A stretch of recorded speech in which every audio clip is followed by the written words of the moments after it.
Ini barisan pertama. Siapa? Nabi Isa, Nabi Khidir, Nabi Ilyas. Ada 3. Ini riwayatnya, kalau versi saya, sahih.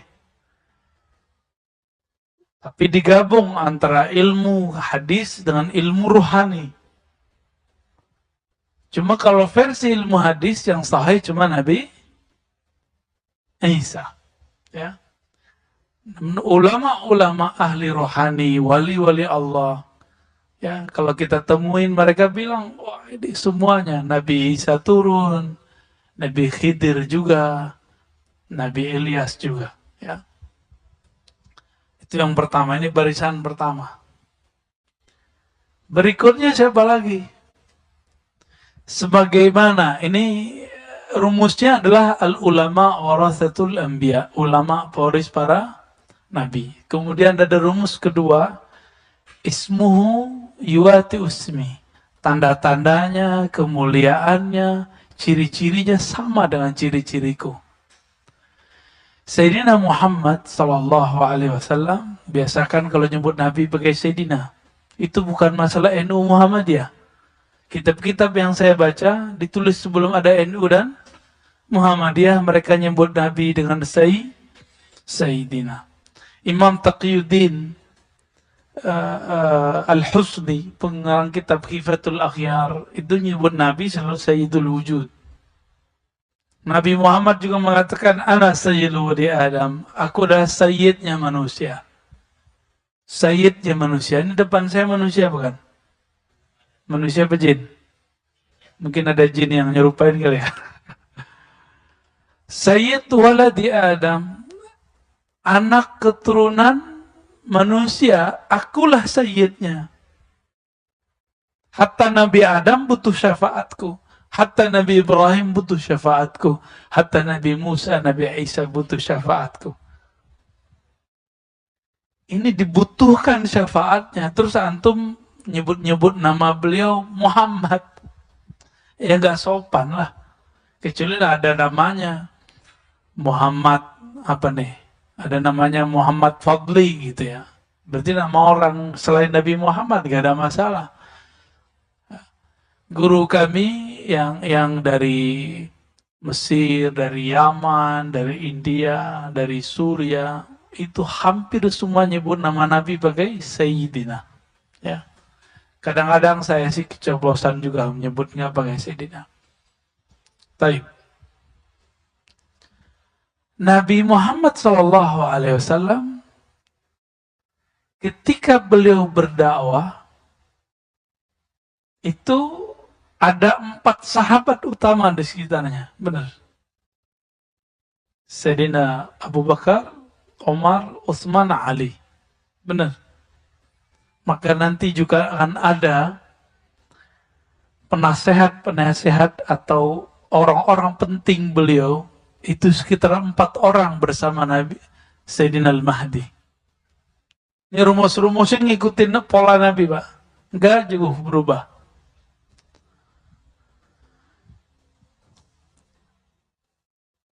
Nabi Muhammad SAW, ini lapis kedua tadi.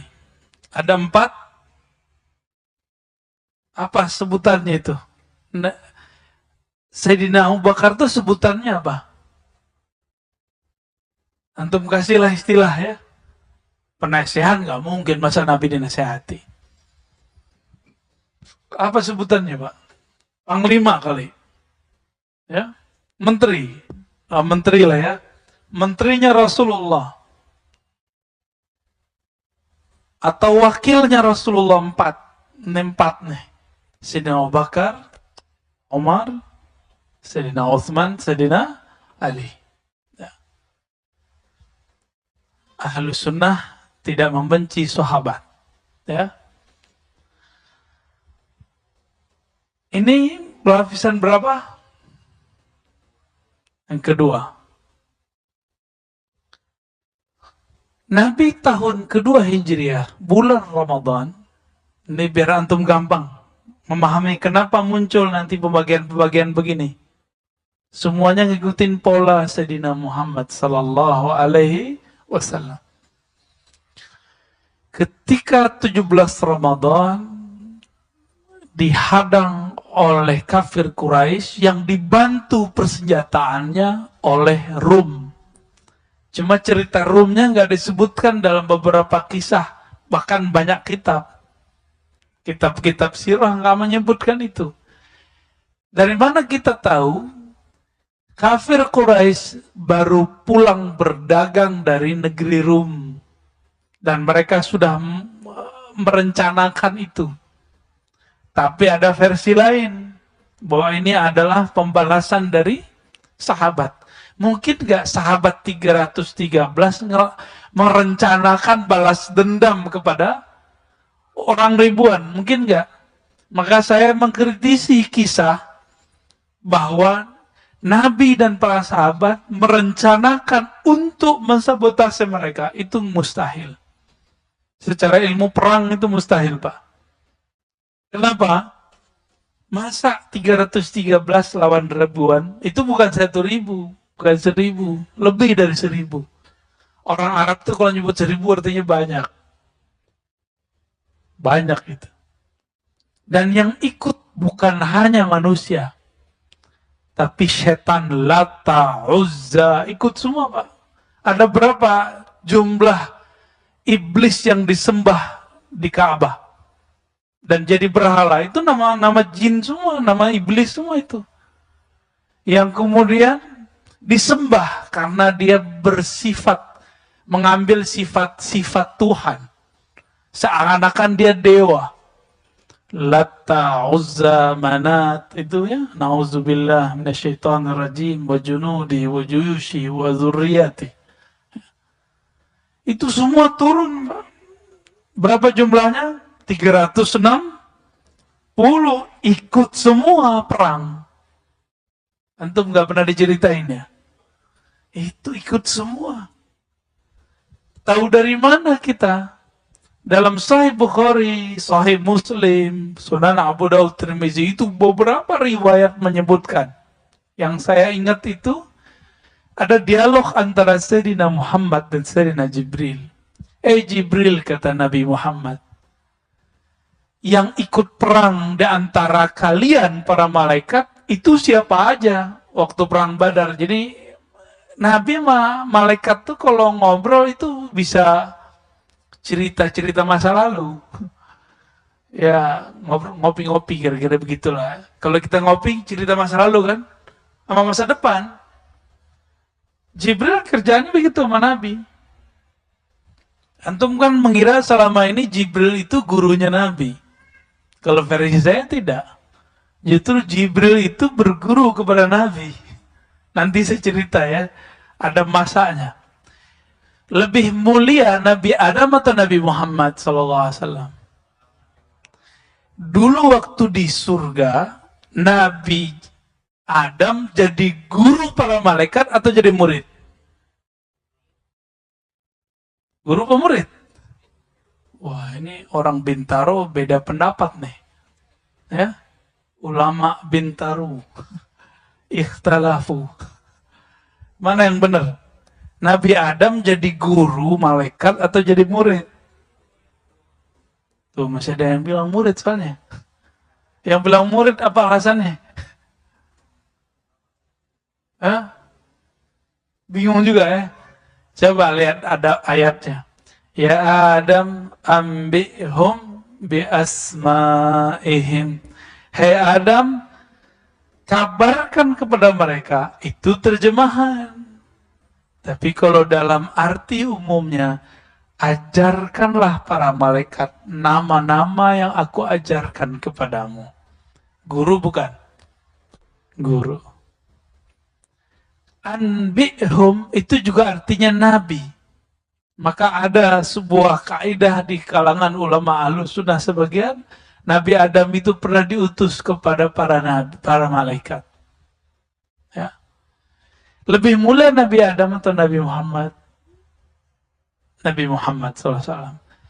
Dulu Sayyidina Jibril ikut ngaji kepada Nabi Adam.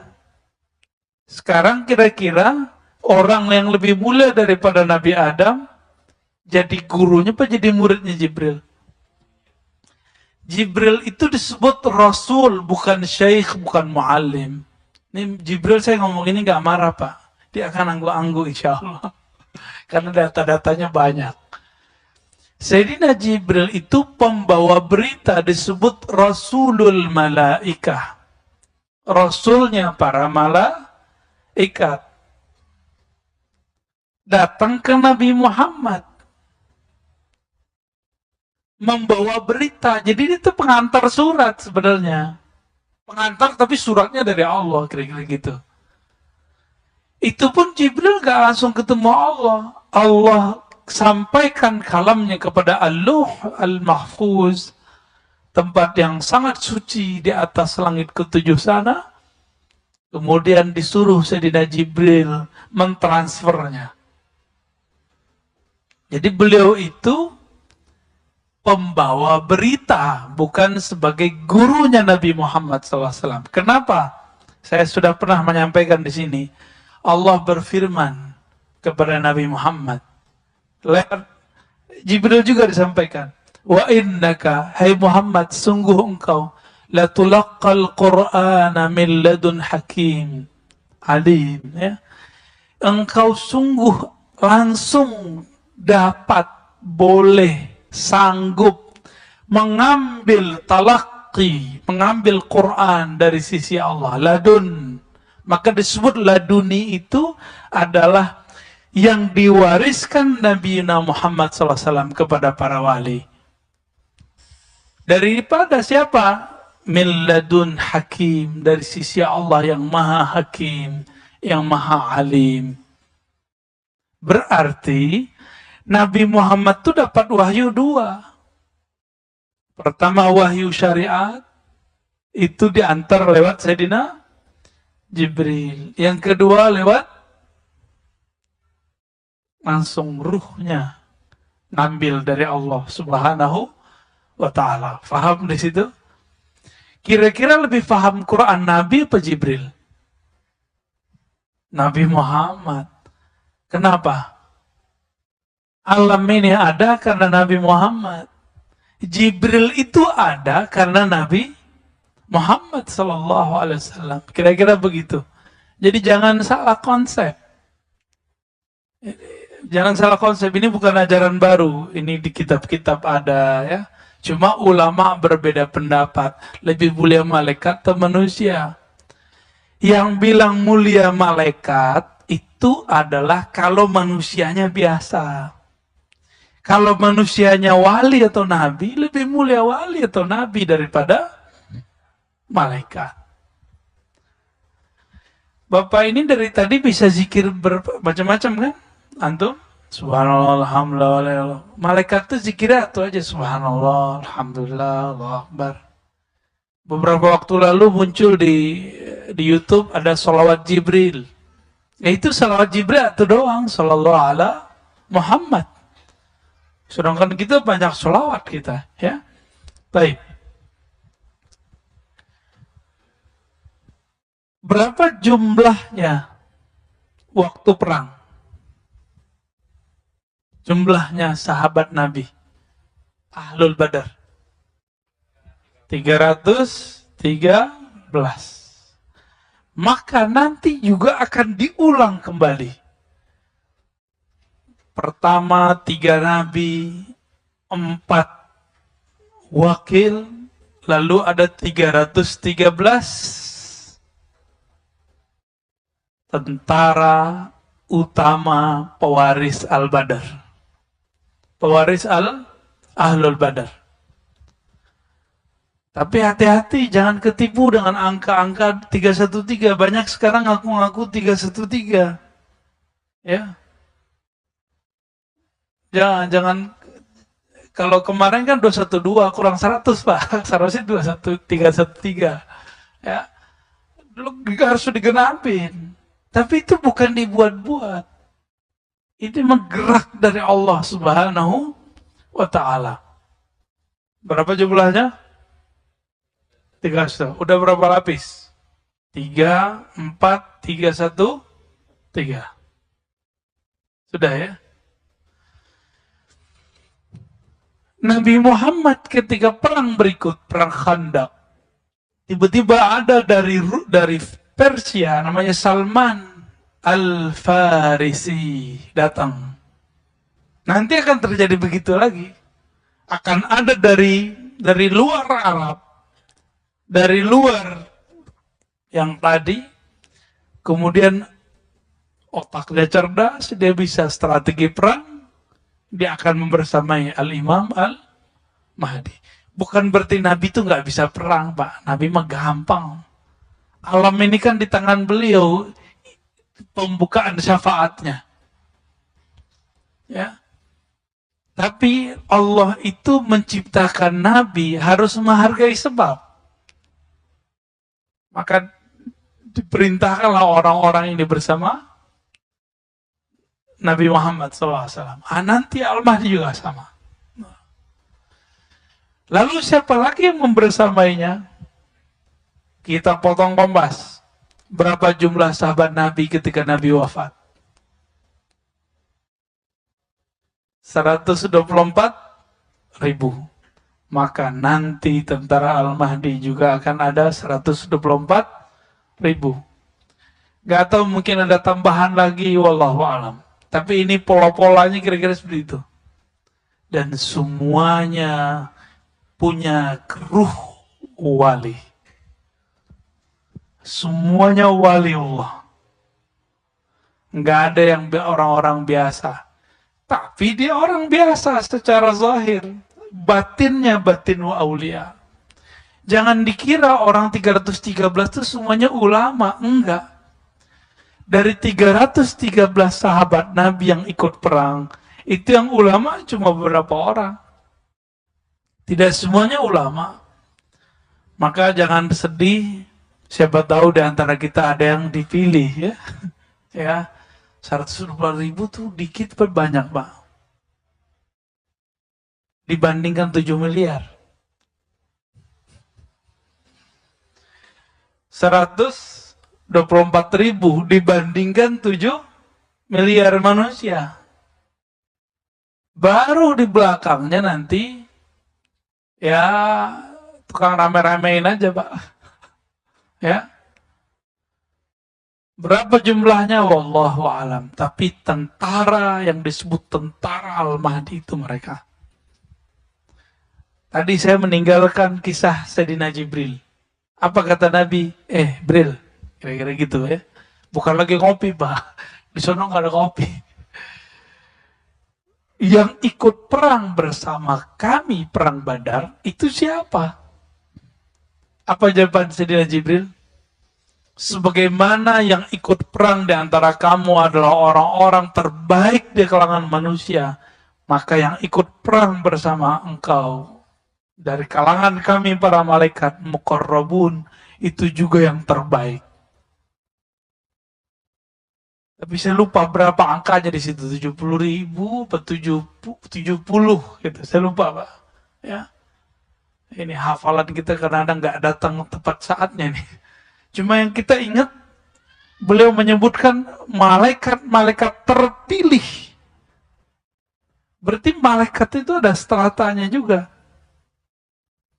Maka di hadis Muslim saya menemukan seorang sahabat ketika berperang, perang Badar, pedangnya belum sampai ke musuh, musuhnya udah mental duluan. Nanti bisa kejadian begitu, mirip-mirip kayak film-film pendekar ya. Jahat gitu. Itu nanti kejadian, Pak. Nah, ini secara barisan barikadenya kira-kira ya. Sekarang siapakah mereka yang 4, yang 313, yang 124.000 itu? Ya, siapa mereka sebenarnya? Yang pertama hadis kita baca di depan. Al-ulama warathatul anbiya. Ulama-ulama itu pewaris para nabi. Apa yang diwarisi dari Nabi? Duit? Enggak. Istri enggak banyak kok wali jomblo. Istri atuh. Kalau Nabi kan istrinya berapa, Pak? 13. 11, lalu kemudian saat belum meninggal ada 9 istri. Jadi bukan itu yang diwarisi ya. Walaupun nanti boleh kalau sudah daulah berdiri tuh boleh nikah banyak-banyak. Jadi ciri pertama mereka ruhani ulama walaupun tidak bisa baca kitab. Ulama itu siapa di Quran? Surat Fatir. Innama yakhshallaha min ibadihil ulama. Yang takut kepada Allah cuma hanya ulama. Berarti yang menjadi pewaris Nabi nggak mesti bisa baca kitab. Ya, kebetulan saya nggak bawa kitab, Pak. Nggak bawa, ya. Jadi yang nggak bisa baca kitab nggak usah sedih, nggak masalah. Tapi ada nggak rasa takut kepada Allah di kolbu? Kalau ada potensi menjadi tentaranya. Ya. Kalau ada itu dalam diri saya bisa jadi tentaranya. Kalau umur panjang, kan masa depan itu kita nggak tahu. Ya, la ya'lamul ghaiba illallah. Tidak ada yang tahu alam gaib kecuali Allah Subhanahu wa taala. Kecuali kita dikasih tahu. Ya. Itu satu. Yang kedua, siapa mereka? Mereka ini adalah orang-orang yang pribadinya adalah pribadi-pribadi arifina billah. Orang-orang yang mengenal Allah Subhanahu, itu yang level yang ring 1, ring 2 itu, Pak. Itu arif. Apa arti arif? Dia kenal kepada Allah. Sejauh apa dia kenal kepada Allah? Melebihi nama. Dia kenal nama Allah. Dia kenal sifat Allah. Bahkan diberi pengenalan mengenai rahasia-rahasia tentang siapakah hakikat Allah itu. Tapi itu di dalam dirinya nggak boleh dibuka. Ya. Arifina billah. Kenapa? Karena di akhir zaman ini ilmu-ilmu begitu dibuka. Di saat dulu belum dibuka, baru ditaruh dalam tempat-tempat tersembunyi. Sebagaimana dikabarkan oleh Sayyidina Abu Hurairah. Beliau mengatakan, aku diajarkan Nabi 2 karung. 1 karung boleh disebarkan, 1 karung tidak boleh disebarkan. Yang 1 karung ini akan disebar di akhir zaman ini. Ini zaman ini, Pak. Ya. Yang boleh kita sebar itu kitab hadis. Maka insya Allah next kita buat kajian kitab hadis setiap malam Jumat sekali sebulan insya Allah ya. Benar, Pak ya. Kalau sekali seminggu saya nggak kuat, Pak. Sekali sebulan insya Allah malam Jumat habis Isya kita buat kajian di sini. Kajian kitab hadis Sahih Muslim. Nanti kita pilihkan babnya. Jilid pertama dulu. Siap untuk punya kitab ya? Ya, beli kitab di luar, kita ngaji hadis di sini. Kita buka dulu yang pertama, semoga yang kedua ikut kebuka. Ya. Karung pertama kita buka, itulah hadis Nabi, itulah Quran. Karung keduanya sebenarnya ada di balik huruf-huruf Quran itu. Ada di balik kalam-kalam Nabi itu. Jadi sebenarnya Abu Hurairah itu lagi main-main sama kita, lagi canda-candaan sama kita. Gue punya 2 karung, gitu. 1 disebar, 1 enggak. Mana ada ilmu gak dibuka, tapi disimpan dalam setiap huruf-huruf Quran itu ada sir-sir Allah Subhanahu wa Ta'ala. Kita baca Bismillah aja, Pak, kalau tahu maknanya. Mungkin gak kuat ngelanjutin sampai ke Alhamdulillah. Cuma karena kita tidak tahu rahasia basmalah. Ya masih begitu kan. Ketemu virus saja Suzon sama orang. Virus yang jahat kok kita suzonnya sama orang kan? Karena ilmu basmalah nggak dapet. Masih ingat Khalid bin Al-Walid. Dia itu kalau mau perang sama orang nggak langsung nyerang. Ditanya dulu, ada racun paling hebat di sini? Kalau ada, ayo kita sayembara. Siapa yang masih hidup, berarti dia menang. Yang dibaca cuma Bismillah, minum dia, Pak. Wah, ilmu saya belum sampai ke sono sih. Cuma keyakinan kita, insya Allah kita harus latih sampai ke sana. Gimana caranya? Setiap mau minum, mulailah baca basmalah. Apa arti bismillah? Minta izin kepada Allah Subhanahu wa ta'ala. Ya Allah, izinkan aku minum, ngambil kesegaran dari makhlukmu. Insya Allah itu kolbunya akan lembut.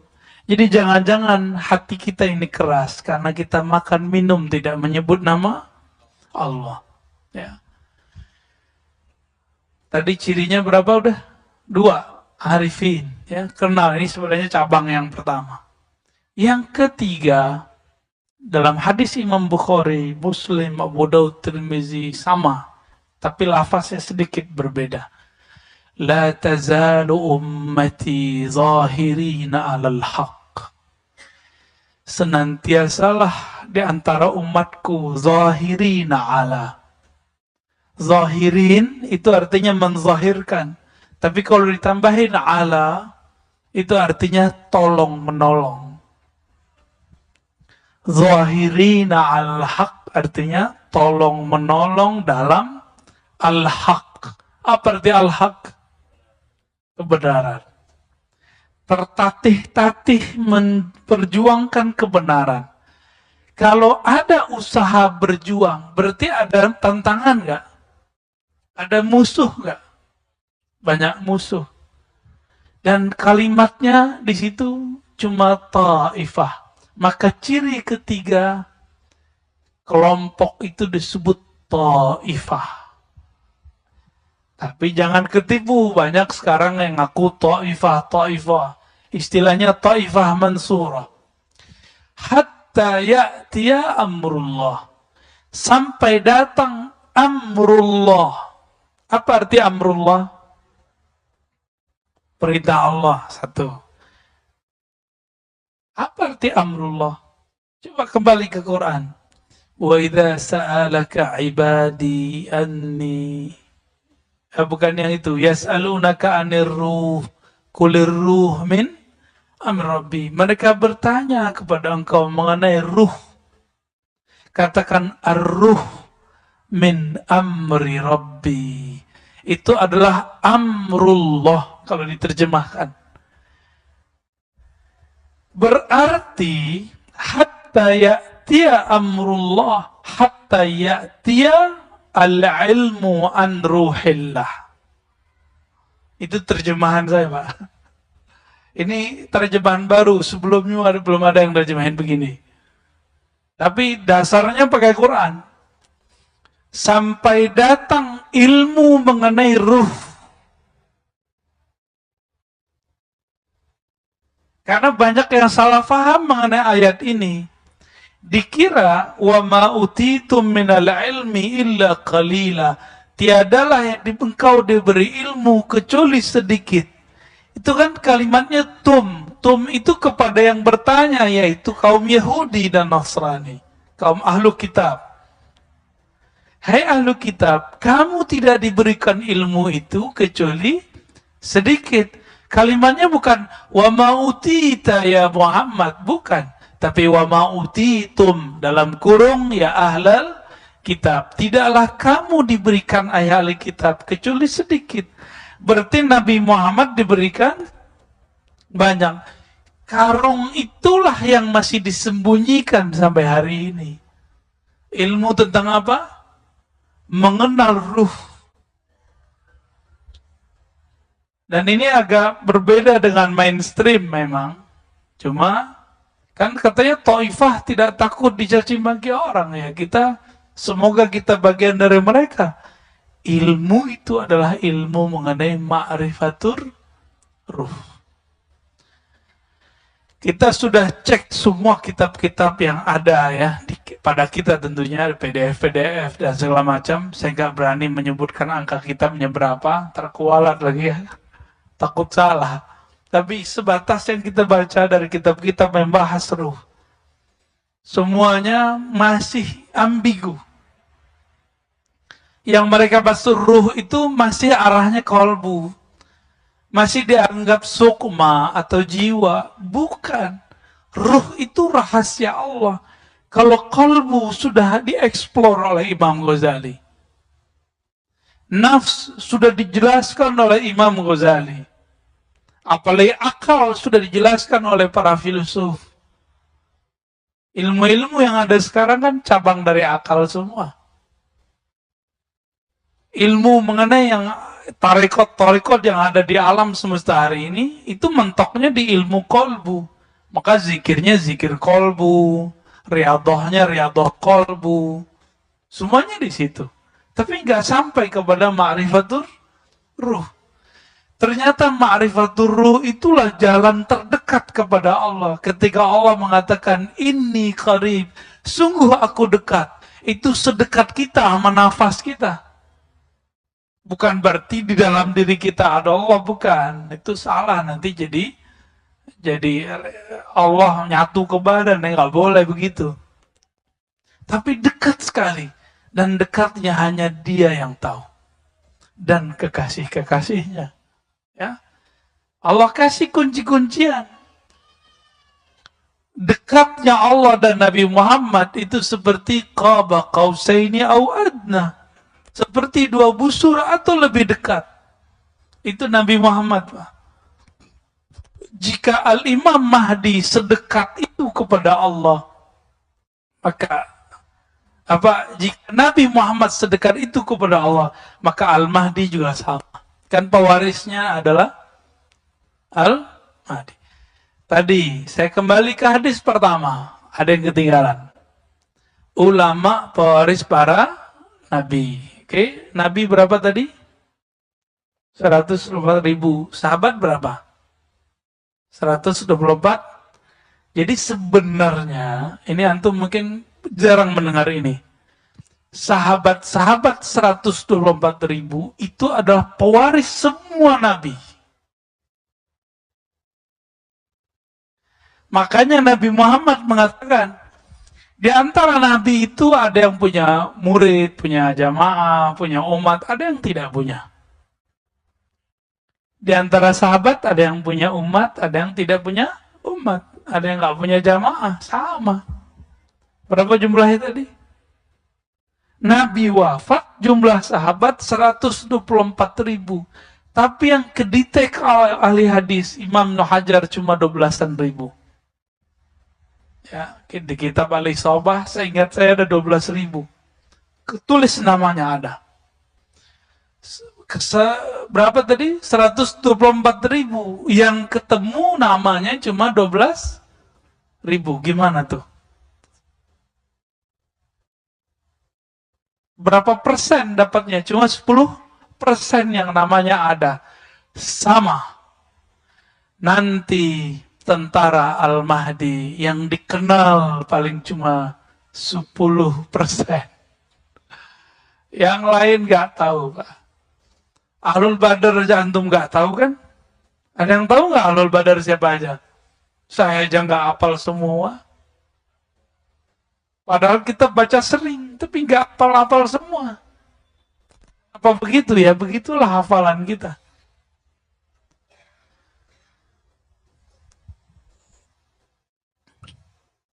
Jika semuanya mewarisi para nabi, maka 124.000 nanti tentara Al-Mahdi itu juga pewaris para sahabat. Berarti mereka juga pewaris nabi, udah begitu ilmunya. Maka layak nggak mereka nanti dapat ilmu mengenai ruh? Layak. Bapak coba lihat, teman-teman, saudara, ikhwan, akhwat fillah, coba lihat kisah Nabi ketika beliau dimi'rajkan Allah Subhanahu wa taala. Itu Nabi ketemu nabi-nabi lain nggak? Nabi Muhammad. Ketemu Nabi Musa lagi sholat di mana? Di kuburnya. Itu yang kelihatan ruh atau apa?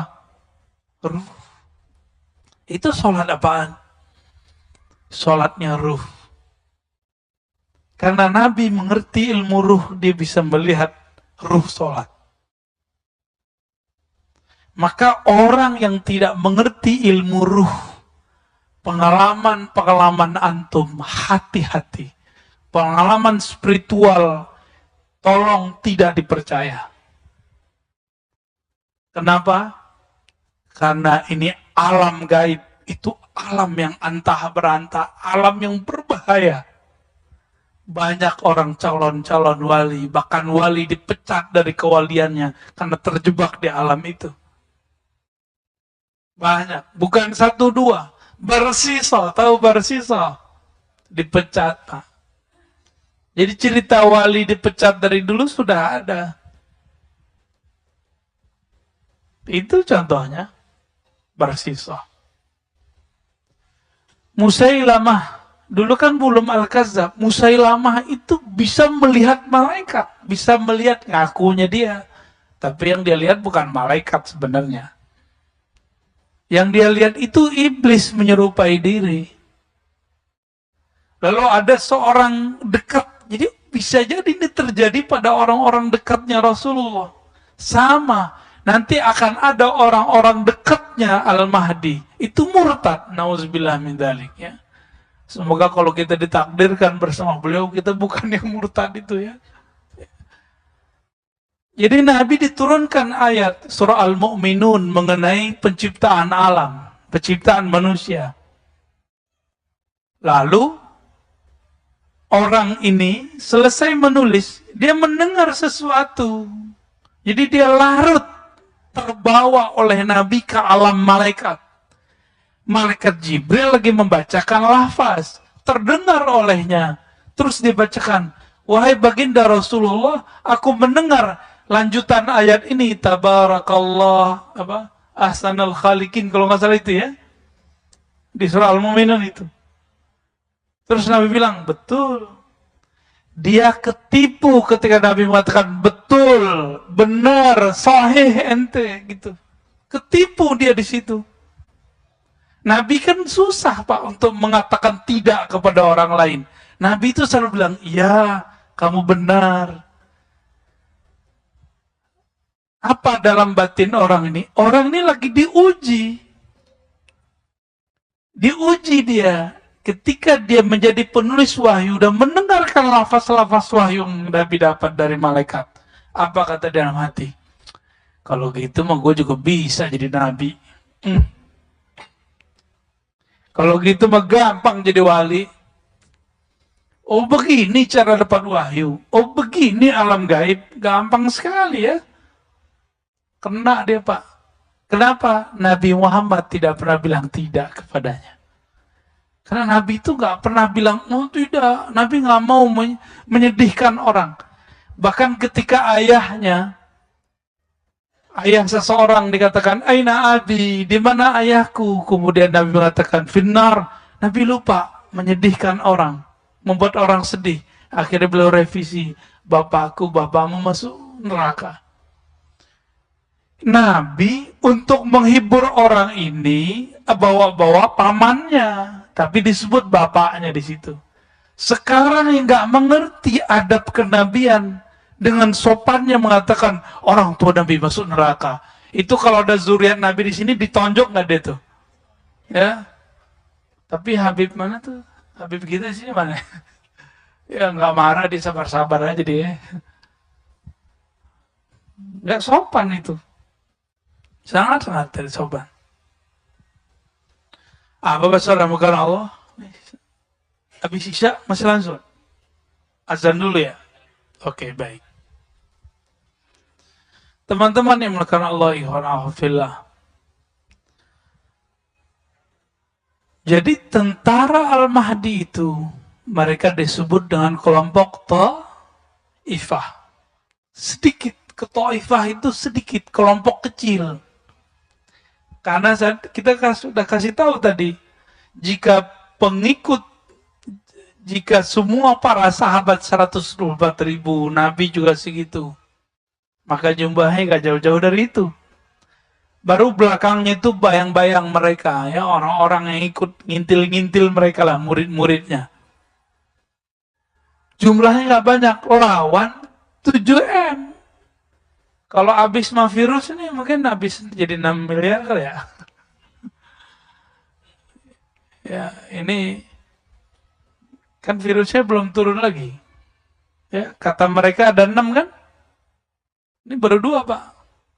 Ya, makanya sekarang nikmati aja dulu ya. Kita pakai masker lagi yang padat. Vaksin lagi, terserah deh dia mau vaksin berapa kali. Ya, kita ikutin aja mainnya. Kan Allah mainannya lebih cakep. Mereka lagi main-main gak sama kita? Zolim gak sama kita? Zolim, kita dimain-mainin. Masa sekarang mau naik pesawat harus begini, mau masuk mall mau gini. Tapi untungnya anak kita lebih bahagia di rumah sekarang ya. Tapi kan satu hal direnggut dari kita. Ini zolim yang sudah global, dan ini bukan masalah kita dengan pemerintah, Pak. Jangan kejebak. Ini masalahnya sudah global. Ini sudah global, jadi jangan kejebak. Antum itu apa-apa dikit nyalahin wali kota, gubernur, presiden. Jangan, mikirnya sekarang global. Jangan kejebak di politik lokal. Ini udah urusannya internasional sudah. Ya, nggak ada urusannya saya mau bela siapa. Saya cuma ngajak kesadaran kita biar lebih luas. Jangan kesadaran cetek. Kesadarannya harus lebih luas. Ini perangnya bukan perang antara Jokowi Prabowo lagi, ya. Bukan antara PDIP, PKB, komunis dengan salah. Enggak, bukan itu lagi. Enggak, ini buktinya komunis lewat tuh nggak ada, nggak ada kan? BNPT, Densus menemukan teroris itu kelompok ekstrim Islam, Pak. Kelompok ekstrim atas nama Islam. Nggak ketemu satupun orang ideologi ini, ideologi itu nggak ada. Yang ada berteologi sebelah itu. Yang tauhidnya uluhiyah, rububiyah, al-mulkiyah, al-hukmiyah. Uluhiyah, rububiyah, nomor 3-nya apa dia? Ya, bukan asma sifat, al-mulkiyah, hukmiyah. Kalau asma sifat paling ngebom kita pakai kata bid'ah. Kalau yang udah hukmiyah, itu beneran. Dan Nabi mengatakan, فَإِذَا لَكِيتُمُوهُمْ فَاقْتُلُوهُمْ. Kalau ketemu mereka, perangi mereka. Lafaznya begitu. Tapi ciri-cirinya ribet, Pak. Di Quran disebutkan apa? Di hadis. Yatluna ayatillahi ratba. Ini saya udah ulang-ulang biar kita aware. Saya ulang-ulang biar Bapak disadar semua, teman-teman sadar semua. Mereka membaca Quran, hafal Quran ratbah. Banyak. Jadi pergerakan akhir zaman ini sama-sama Qurani. Bedanya satu ilmunya ilmu ruh. Satu ilmunya cuma hafalan. Satunya cuma simbol. Satunya makna. Yang makna ini yang kita ambil nanti, ya. Jangan mau diambil. Silakan antum buat rumah tahfiz, tapi ajarkan ruh beragama. Mungkin gak usah tanya jawab ya, tapi saya lanjutkan aja. Nah, ini yang paling unik. Kalau Taifah itu diberikan ilmu tentang ruh, ya'tiya amrullah, nasrullah. Jadi ilmu ruh itu adalah inti dari bantuan Allah kepada Taifah. Karena ruh mereka nanti dikuatkan oleh Allah karena mengenal Allah Subhanahu wa ta'ala. Maka di saat-saat berperang nanti itu mereka, karena mereka kekasih Allah, mereka bisa interaksi dengan Allah, bisa berkoneksi dengan Allah, maka Allah izinkan mereka memahami bahasa-bahasa alam. Jadi itu metodologisnya. Allah izinkan batin mereka, bukan telinga ini. Batin mereka memahami bahasa-bahasa alam. Kecuali ada satu pohon, namanya pohon gharqad, yang sekarang mereka juga lagi tumbuhkan. Bapak kalau bisa bahasa Inggris, bahasa Arab, itu search di YouTube. Itu mereka juga sudah menemukan sapi, apa namanya? Sapi merah ya. Dan itu langsung dari peneliti-peneliti Yahudi. Dan mereka mengatakan kita sedang menunggu Mesias. Mereka sendiri ngomong, Mesias itu Al-Masih. Tapi Al-Masih kan ada dua. Isa atau Dajjal. Yahudi senang nggak sama Nabi Isa? Yahudi senang nggak sama Nabi Isa? Yahudi benci dengan Nabi. Berarti Al-Masih yang mana nih? Ya yang ono. Semuanya bisa memberitahukan apa kata pohon, tembok, bebatuan, air, semua mengatakan, ya Muslim, wahai Muslim, di sini ada musuh Allah, aduwullah, di sini ada musuh Allah. Jadi jumlahnya tidak banyak, tidak sampai 1 M. Musuhnya bermiliar. Tapi tentaranya adalah alam semesta ini. Kecuali satu pohon itu, Pak. Kecuali jin kafir. Kecuali iblis. Dan mereka, tentara Al-Mahdi ini, diizinkan Allah mendengarkan suara itu. Kalau pohon kan setiap hari dia tasbih sebenarnya. Dia berbicara setiap hari. Membaca tasbih. Tapi kita dengar nggak di tengah ini? Enggak. Itulah salah satu makna daripada ya'tiya amrullah, yaitu islah. Al-Mahdi. Jadi ciri-ciri terakhirnya adalah mereka diislah bersamaan diislahnya Al-Imam Al-Mahdi.